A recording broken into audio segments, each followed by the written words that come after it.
the sound. That's better. Yes, it looks cozy.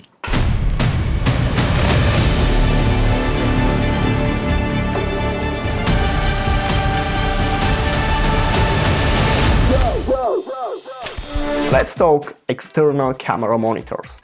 At some level of your filmmaking journey, you're realizing that your little LED screen on the camera is not big enough, not bright enough, it doesn't have all the tools that you might need.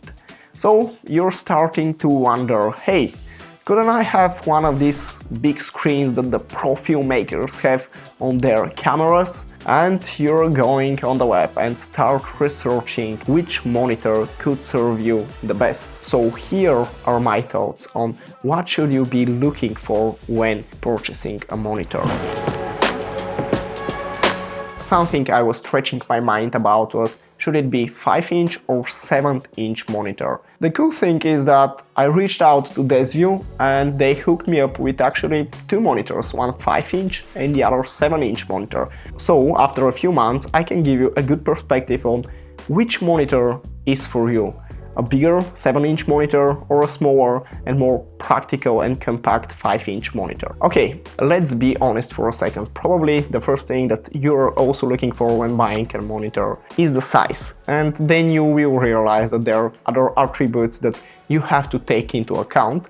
But for now, let's focus on the size. There are two main sizes, 5 inches and 7 inches, which is measured diagonally to the screen. Initially, you might think, great, I'll get the bigger one. And yeah, the bigger screen you have, the better you can see your shot and the framing, especially if you're on a set with a crew and a few people have to gather around the screen to see the shot. But if you're traveling and you need to be mindful with your space, or if you're shooting events, concerts, and you have to hold the camera for extended period of time, you don't want your setup to be all that big and hefty. After 1 hour of holding the camera, you will realize even if your screen is a bit smaller, you will do just fine. But for stationary setups, for commercial-based projects or shooting with a crew, I would definitely prefer the bigger screen. I'm using a 7-inch monitor right now as we are talking to look at my pretty face. And that is indoors. But when it comes to shooting outdoors, the one criteria that you should be looking for is not so much the size, as much the brightness of the screen.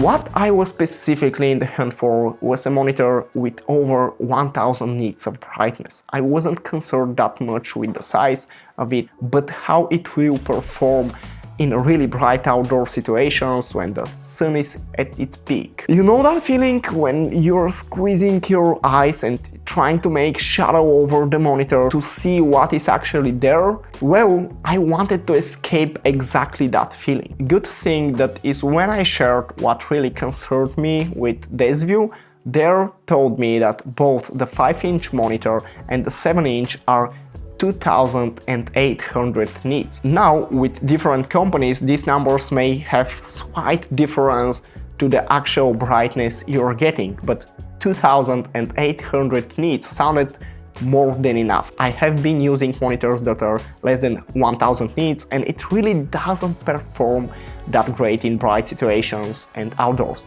So that was a huge upgrade. The one key factor for me is the brightness of the monitor. I would say anything beneath 1600 nits, it's not bright enough if you are shooting outdoors. One other key element for me was what are the output capabilities of the monitor. I'm using Lumix GH7, I was using GH5 a few months ago, and I can shoot up to 4K 120 FPS at 10-bit colors. But if the monitor is limited to outputting 30 Hz, it just won't be useful when shooting 60 FPS at 4K, let's say, which for me happens quite often, and there have been cases when I have to prioritize the FPS and not using a monitor, and it turns out that most of the time this gear that I have bought and it is supposed to help me will just stay in my backpack. So make sure that the monitor you're choosing can output 4K and in 60 Hz refresh rate. if you want to shoot 60 fps or more. Even when shooting 120 fps, the LED screen on the camera outputs the video in no more than 60 Hz. So if your external monitor outputs the same refresh rate, you will be all set if you want to shoot 120 fps or more. Also, here is something important: don't confuse the resolution of the screen with the output of the monitor. Most small external monitors' resolution is Full HD, but what it is capable to output defines if you will have signal when recording at 4K or more, or if it will go black and you won't be able to shoot 60 fps. All of these benefits, the size, the brightness, the refresh rate, are great, and having them creates one additional question: what is the battery city? Typically, the 5-inch monitors are powered with single NPF battery, and for the 7-inch monitors you have 2 battery slots, which means longer running time. The cool thing about this R7S3 monitor is that it automatically switches from one battery to the other. So basically, if you switch the batteries, you can run it forever. Desview has also the same R7 monitor, not with NPF, but a V-mount battery slot. But if you want a V-mount, why not just put a V-mount on your camera rig and just supply everything from there, right? And talking about battery, this 7-inch monitor have one really good feature. It has Type-C input. So if you're shooting indoors or stationary, you can plug in a Type-C charger and you're all set, and you don't need any batteries whatsoever. And after using these monitors for a while, I realized something else that I'm really happy that they have. Not just the battery input, but the battery output. The fact that they have DC outputs is priceless. You have a big chunk of a battery on them that you can easily use to power other gear as a transmitter, let's say. You have so much gear that needs power, and it feels good when companies think about how we can transfer energy and don't end up with one hefty piece of equipment, half of which is batteries. And finally, what really matters in a monitor is all the additional tools that it can provide you and that your camera doesn't have. A big one for me is those covers between all the instruments, waveforms, histograms, etc. Those covers for me is the most convenient and quick tool that is helping me understand how I have exposed the shot and is it overexposed or not. After all, we are visual artists, and when I can see it, I can understand it better. Just a quick and clear way to know how my footage is exposed. I don't need to think and to calculate.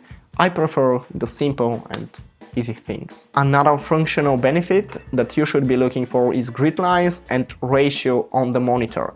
But something else I wish that these two monitors had is 9:16 mark ratio, as everything is vertical these days, and it would be easier when shooting horizontally and you want to frame for vertical deliverables. But honestly, most of the times when I have to deliver something vertically, I will just shoot it vertically and turn the monitor. Which reminds me that the monitor has a screw on the side of it, so if you want to screw it on vertically, you can do that. Speaking about functional benefits, I cannot pass focus peaking and pinch zoom. It's a feature that every monitor should have, especially if you go with a smaller 5-inch monitor.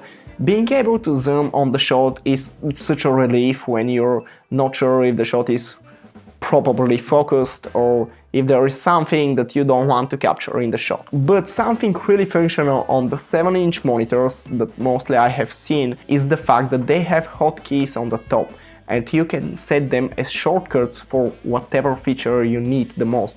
I have set them for false colors, focus assist and gridlines. I find myself turning on these three the most, and instead of searching them in the menu, I could just turn them on with a click of a button. So that's definitely a plus for the 7-inch monitor. And of course, there are many other functional benefits of a monitor, but these are the ones that I came to conclusion that I really use and need the most. The fact is that you have to ask yourself what you need it for. Really, what you need it for, what are you shooting mostly? how will it benefit your filmmaking workflow? You can comment down below and I will try to give advice based on your comment what may be the best fit for you. Sure, bigger monitor would make your workflow better if you're working on a project with a crew or if you're recording in a studio, as me right now.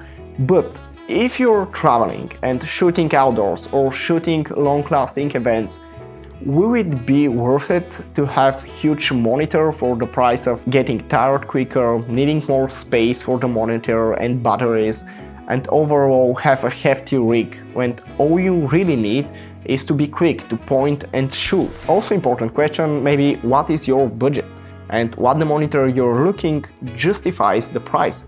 Compare it to other products and brands in the same industry.